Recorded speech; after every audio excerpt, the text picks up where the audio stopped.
Hi guys, welcome back to my channel. Perpetual here. If you're new, you are warmly welcome. And guys, thank you so much for joining me today as we make some delicious waakye. Guys, come along and let's get started. Alright, so for this waakye, I am going to be using waakye leaves or sorghum leaves. So I give that a quick wash. I wash it a few times just because when you get it from the market, it's just stored out. So I want to make sure that it's clean. And I am using beans as well, obviously for waakye. I'm just picking out the ones that don't look the greatest. I always do this. You don't have to. Get some water in there and again pick out any ones that don't look right, and sometimes you will find random stones, or I've even found corn in it just because of how it's stored. Alright, so now onto the waakye. I am getting some warm water into my pot just because it will quicken the cooking process for me, and I had the water sitting there anyway. Then I'm gonna go ahead and add the sorghum leaves to it, and I am going to give this just a few minutes, and then I'm gonna add my beans into this. I cook it this way, guys. There are a ton of different variations. Do whatever works for you, but this is how I like to do mine. Once I get the color that I want, which is a very dark red or burgundy, I take out some of the leaves and I leave just a few. In this case, I left one large one that was really chunky. And for the leaves, you can reuse it, so just allow it to dry and store it in an airtight container, or leave it out to air dry and you can reuse it. And once the beans is nice and firm, but you can kind of break through it, I don't know how to explain that, but then I go ahead and add my rice. I used 1 cup of beans and 2 cups of jasmine rice, and I'm gonna go ahead at this point and add some salt to my waakye.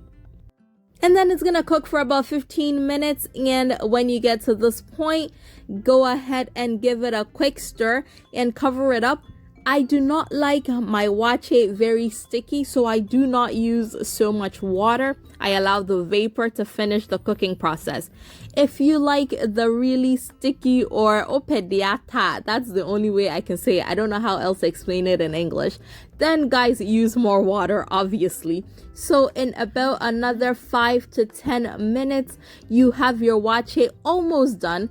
Now, when you get to this point, you don't want to add more water. The waakye is almost done. Just allow the vapor to finish it up for you.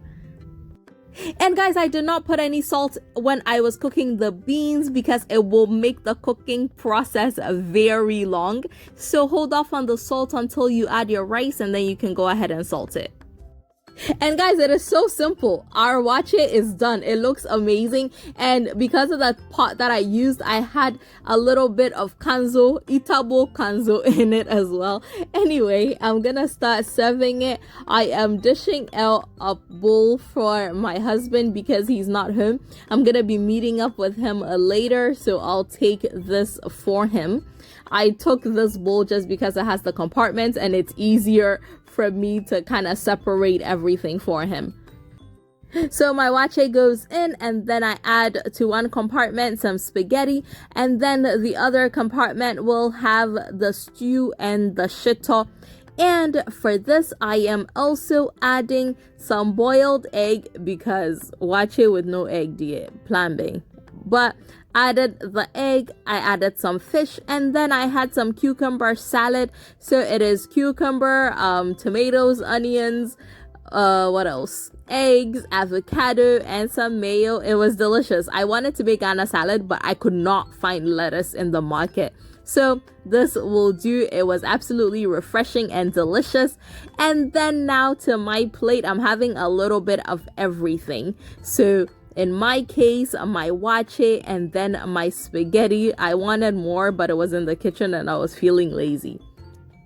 And then I'm gonna go ahead and add a little bit of gari. I actually don't like gari that much with waakye, but today I was craving it, so I made a little bit.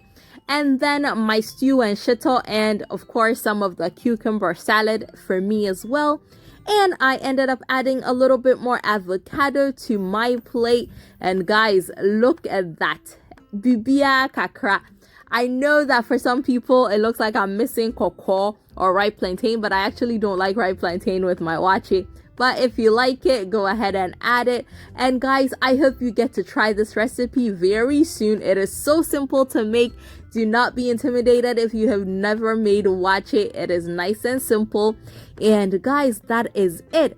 I hope you enjoyed this video, and I hope you get to try this out very soon.